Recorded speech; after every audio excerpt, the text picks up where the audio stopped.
Guys, I have some news for you. This whole Crete thing is not exactly what I was told it was going to be.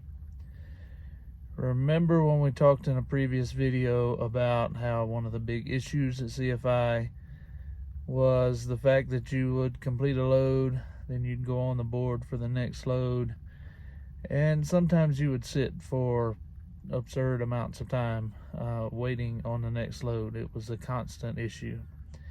And I was told that here at Crete that you were pretty much always pre-planned on your next load. By the time you complete your current load, you've got your pre-plan for your next one. I have to tell you though that this weird thing happens here. Sometimes when I complete a load, I have pre-plans for the next 2 loads. What a concept. Talking to you, CFI. What a concept.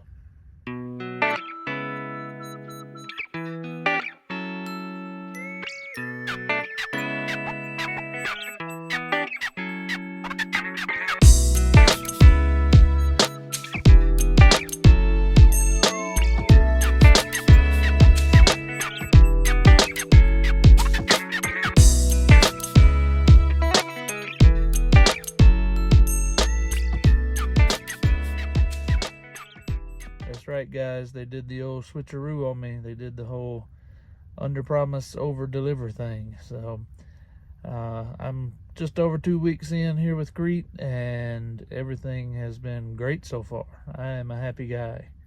So today is actually payday, and I woke up this morning and checked the bank account, and to my surprise, the check that I received today was for the miles that I ran last week. Last week was only a partial week. I got a late start to it because I was coming off of home time. They had sent me home so I could get the truck all set up the way I wanted and everything. And even with a partial week, that paycheck ended up being really close to the best paycheck that I ever got at CFI in a full week. So I came off of home time last week. They sent me from North Louisiana to New Caney, Texas, from New Caney down to Baytown, and then picked up a load that came up to Loveland, just up north of Denver. And after I dropped that load, they sent me up here to Cheyenne, where I am now, where Crete has a dedicated Walmart account, and I've been helping out with that Walmart account ever since then, and they have kept me running. I'm exhausted, but that's a good thing. You know, I said in a previous video that if I'm going to be out here making this sacrifice of my time away from my family, being out here on the road, that I wanted it to count for something. And if I'm going to be out here, I want to be making some money. I want to be doing something for the betterment of my family. And they've been running me. And I don't think there's been a single day in the past week that I have shut down with more than an hour left on my clock. We've been running right down to the wire every single day, and I've been putting some miles behind me, and it has been awesome. And I love it's just extra peace of mind. I love always having at least the very next load stacked up behind the one I'm running. And as I said, sometimes I have the next 2. I did have one load that I dropped, and I wasn't pre-planned. And after I dropped that load, I had my pre-plan about 20 minutes later. So the cumulative total of time that I have sat in this truck just waiting on a load in the last little over 2 weeks is 20 minutes. Night and day difference from what I had become used to at CFI. All right, so let's talk about orientation. I promised you guys this video. Actually, in my last video, I said that I was going to break it up into a series of 3 videos covering each day of orientation, but I really don't think there's enough to talk about to make 3 full videos. So I'm just going to run through how orientation went and what each of the 3 days entailed. Sorry that this took so long to get out. Again, guys, I've been running like crazy, and there's been a lot of new going on. The new job, obviously, and just adjusting to how I need to run my clock and my schedule here. And then right in the middle of the second week out, I get sent up here to help out with this Walmart account. And So I had to adjust to how that works. That's completely different, running reefer for the first time. So I definitely have been wanting to get this video done, but I've just had to focus on all that and make sure that I'm doing everything correctly and kind of getting adjusted to things here. So I'm a little delayed on getting things out. But orientation. First of all, everybody always wants to know, how do they get you there? Do they get you a bus ticket, or do they fly you there, or get you a rental car, or whatever? So I told them that I was going to be turning my CFI truck in Joplin. So they got me a rental car in Joplin. I drove the rental car up to Lincoln. I got to Lincoln a day before orientation was supposed to start. Went and took it to the airport, to the Enterprise place there to turn it in. They had me an Uber ride already arranged and paid for to pick me up from the airport, take me back to the hotel. The following mornings, the morning that of the first day of orientation, there is a shuttle there at the hotel that will take you over to the terminal. Each day after that, you actually use a loaner vehicle from the terminal there, a Crete vehicle. So they give you the keys to a van, and your orientation class elects a driver, and everybody jumps in, and you have that van to take back. And that's nice because you can use the van to go and buy food or whatever you need to do in the evening time, and you're not just stuck there at the hotel, which is a good thing, because the hotel that they use, unfortunately, is not within a short walk of anything. There is a grocery store that's about I say 250 yard walk from the side door of the hotel, but everything else is pretty good distance away, so it's not like it's surrounded by food places. So it is nice to be able to have the van and not be stuck there at the hotel having to order DoorDash or having to walk a real long ways. So awesome that they do that. On the first day when we got there, basically there was a bunch of paperwork and just acknowledgement forms that you have to sign to just say that you've watched this video or that video, or you acknowledge this policy or that policy, what your pay rate's going to be, lots of different things. They do send you all that stuff in the Driver Pulse app. So if you do come to Crete, I strongly advise you go ahead and go through all of those tasks that they send you in the Pulse app before you get there, because it's if I had to estimate, probably 20-25 pieces of information that you have to go through and fill out various things. So luckily I had completed all of that except for the ones that said that I was verifying that I had watched a video. And so since I had not actually been there and watched those videos, I didn't sign those. So I only had just a few to knock out when I got there. You get that done and they send you in for the medical. The medical pretty much takes up the remainder of the first day. When I got to the hotel, I ended up being the only one in my orientation class. And the orientation class that started earlier in the week, those guys were still there at the hotel, and they were telling me, said, man, this medical, we've never seen anything like it. Just get ready. And so I'm like, oh boy, what am I getting into here? So sure enough, when you get there, they immediately take you in.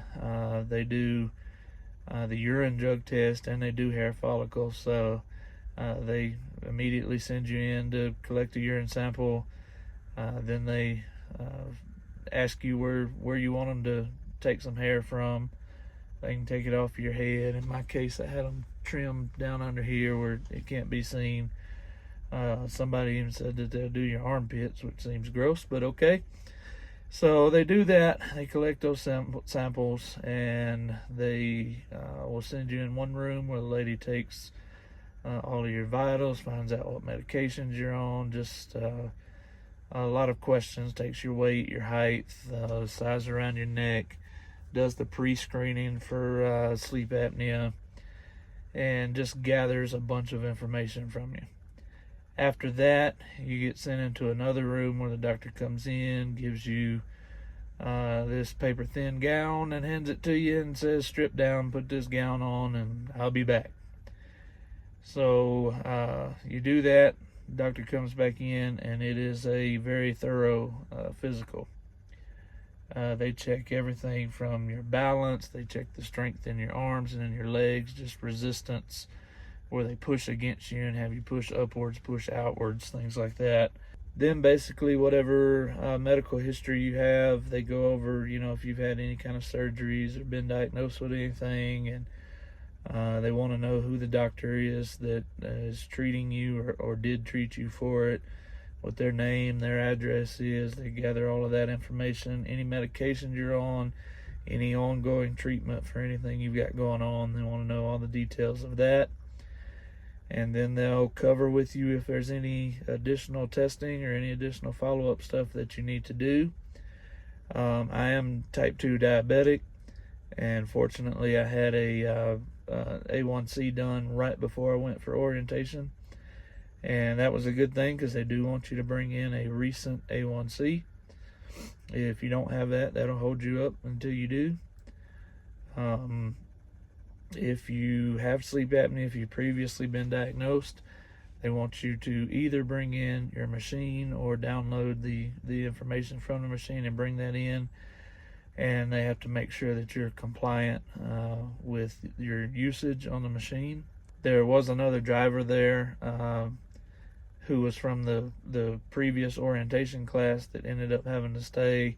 I think it was like 5 or 6 additional nights that he had to sleep with his machine because he was not in compliance. He had not been using it, and so there were so many nights of usage that he had to have before he was considered in compliance. So even though he had completed the rest of orientation, he basically just had to stay there and get himself into compliance before he could be officially hired on and issued a truck. So they do take that very seriously. In my case, I did meet all the criteria to be tested for sleep apnea. I had never been tested before. What they do for that is they'll have you come back up later that evening. Technician will meet you there. They strap this device to your wrist. It has a cable that they'll run up your arm, and there's a sensor they put on your chest. And then there's the sensor they put on your finger, and then they put this little seal on it so that it's basically like a tamper-resistant thing, so that way you can't, take it off and go put it on someone who doesn't have sleep apnea and have them take your test for you. So they put that seal on there. They have to verify the next morning that that seal is still intact. And you basically go back, it starts recording right away. The battery only lasts so long on it, so they tell you to go on back to the motel and go on to sleep. And you just sleep that night. Be sure you get your shower before you go back in to get the device put on your wrist, because you can't shower with that thing on your wrist. And the next morning they'll take it off, and they'll take and read the data. And at some point during that day, while you're going through all your other training videos and things, they'll pull you out of class and share the results with you. In my case, I was surprised to learn that I had severe sleep apnea. The doctor actually said that I was the second worst case that she had ever treated, and I actually took her place as the second worst case, so I bumped her to third. Her own sleep apnea had been the second worst case that she had seen. So there's a metric they measure that in. It's the number of events per hour, averaged out over the number of hours you slept, that your blood oxygen drops 3% or more. If you are, I'm trying to remember exactly, I think it's 5 to 15 is mild sleep apnea, 15 to 30 is moderate, and anything above 30 is severe. I think those numbers are correct. Mine was 84. So basically what had to happen there is the following night they put me on what they call an acclimation device, which is basically a CPAP machine that just it measures and finds out what settings you need for your own device. I thought it was really neat because a lot of the people who have issues with compliance and have issues with using the CPAP machines is with their mask. It's uncomfortable, it's bulky, the hoses are in the way, and that tends to be the most frustrating thing, is you just got this stuff on your face and in the way. Well, whenever they fit me for a mask, she basically brought in what looked to me like it would be every sleep apnea mask, made, every type, every style, a few different brands. And she basically told me, said, look, I understand that once you open one of these, I can't obviously take it and give it to someone else. So, I'd rather we not open every single one, but open as many as you need to find something that's going to work for you, because the most important thing is that you're going to use this. You're going to want to use it, and it's going to be something that's comfortable for you. So I thought that was really neat. I ended up choosing what they call a under nasal mask, and fits really well. It's not in the way. The hose attaches right on the top of your head, and there's a swivel, so you can actually run the hose up behind your pillows, attached to that swivel, and then you can roll over and stuff during the night, and there's no issue with it. And I was really shocked the first night sleeping with it. I really didn't have any issues. Next morning I felt great. I had like a weird burning sensation kind of in my chest, that the doctor told me that to increase the humidity level, the humidity of the air that it's pumping in. That the next night that solved the issue. Every night I pour a little water in there, hit the preheat option, and 30 minutes later put it on, go to sleep, and I sleep really good with it and feel really good the next morning. And it's actually been really helpful with my sinus issues. So yeah, apparently it was something that I didn't even know I had. My body had been compensating for, and the doctor said as bad as my case was, he'd be happy if I got down to 15 events per hour.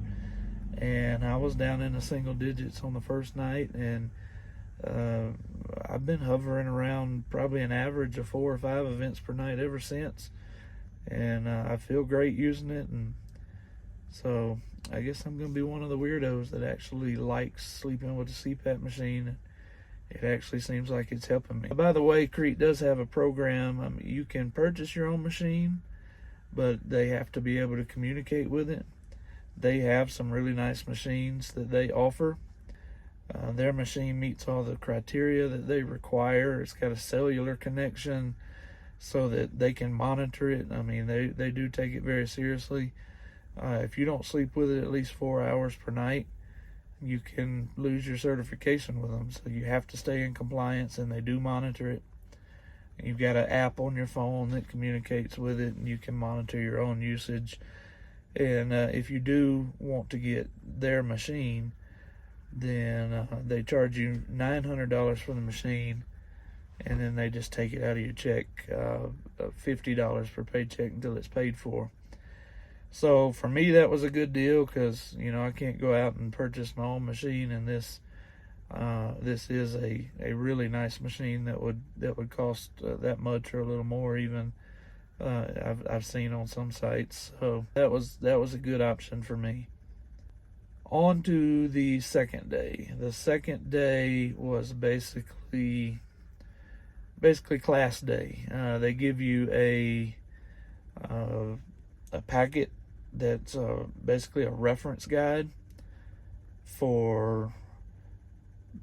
It's basically all of Crete's policies and procedures. And it's several pages. It's a pretty thick packet stapled together. Got all kinds of useful information. And I thought it was pretty neat the way they did it. Basically, all throughout that packet, they will leave important words or phrases out and just leave a blue underline. And so as you go through class, it kind of helps with engagement, helps you remember the important things for the test, because you are tested on everything. There are multiple tests. And so as the orientation leader goes through all of that information. The slides that he goes through will have those words that go into those blue blanks, and you fill them in as you go, and it just kind of helps keep you engaged and helps you remember those key points that they want you to be your major takeaways. And then at the end, you get to keep the packet for your own reference. So I have it, right up here above my head, and I've had to reference it a few times when a certain issue comes up, and I go, okay, how did they tell me to handle that? And it's nice just to be able to reach up there and grab that packet, flip through, find that section, and they spell everything out for you. If you'll just take the time to reference that guide, your first few weeks out here, until you get the hang of it, until you know what you're supposed to do, it's an extremely helpful tool. So on the second day, you pretty much spent all day going through that packet and taking the tests that go along with it. And like I said, there were multiple tests, and you have to demonstrate that you're getting it. Now, the tests are open book. You can reference that packet on the test. So if it is something that you forgot what he said, you can flip back and look. So, it's not like you have to cram it all in and remember it all, within minutes before the test. You can reference back through it, but you do have to demonstrate that you were, paying attention. You do know how to look up that information, and basically the big major takeaways they want to make sure that you get are going to be on that test, and you do have to get those questions right. And aside from any follow-up that you had to do from medical from the next day, like for me, meeting with the sleep apnea doctor and getting set up with the acclimation device and all of that, that pretty much is your entire second day. The third day, you check out of your hotel room. That's the day, if you complete everything, you get assigned a truck at the end of it. So you come in on a third day, and it's basically training on the tablet. So everything that Crete does goes through, they have these Android tablets that are running multiple pieces of software that they use, and they will actually walk you through the steps of how to do everything you need to do, from your ELD to the operations procedure, going through loaded calls and empty calls and all of that, the messaging system, how to message your asset manager, your fleet manager, different people, and how all of that works. And they actually will display the tablet up on the screen, and then you can control it with a mouse. In the truck, in real life, you're tapping on the screen, but in the training setup, you can control it with a mouse. They actually will put the mouse in front of you and to make sure that you were paying attention, and so that you can demonstrate that you know how to do certain tasks. They'll give you a scenario, and they'll say, okay, let's assume that you've had to put your truck in the shop and you need to notify your home terminal so that you can get paid your breakdown pay. Show me where you would go. Or let's assume you need a new fuel route. Show me which form you would send in for that. And so even on that third day, you're having to actively demonstrate that you're paying attention and that you're getting it. At the end of all of that, if you pass all of the tests, you get through all of your medical, they will call you into the conference room. You'll go through your pay sheet, any special requirements you have. For example, for me, the CPAP machine, you have to sign off stating that you understand what any additional requirements for employment are, and you basically sign all of that. They issue you your medical card, they issue you a truck, and then they actually walk you down to the shop and get you connected with the shop folks, take you out to your truck, make sure everything's good with the truck. They go through a checklist with you at the truck, just going over everything and making sure they've done everything they were supposed to do as far as servicing the truck and cleaning everything out, making sure you got a mattress back there. They walk you through how to how to control the opti-idle, and go through all of that with you. And then basically they make sure you're good, and they leave you be to get moved into your truck, get settled in. That night I got 3 phone calls back to back. One from my asset manager, just checking in with me, making sure I got in my truck, everything was good. One call from they assign you a driver mentor, who basically is just an experienced driver who you can call with questions, and they'll help you out with stuff with the tablet or procedural stuff or whatever. And I got a call from my home fleet, which I was actually assigned to the West Memphis terminal. So I got a call from someone at that terminal, just, welcoming me on board, making sure everything was good. And then I spent that night in the truck, got up the next morning, contacted my asset manager, and in less than an hour I had a load out of there, and I was off to the races. So they get you home pretty quickly after you get done with orientation, because they know that most folks have additional things, tools, things like that they want to put on the truck. So they get you home so you have the time you need to get your truck set up the way you want, and then you roll back out. One other thing I did want to mention, during orientation they do feed you all 3 meals every day. Breakfast, now I think there's a little bit of difference in the way this works depending on which terminal you're doing orientation at. They sent me up to Lincoln, as I already said, but they do orientation at other terminals as well. But in Lincoln,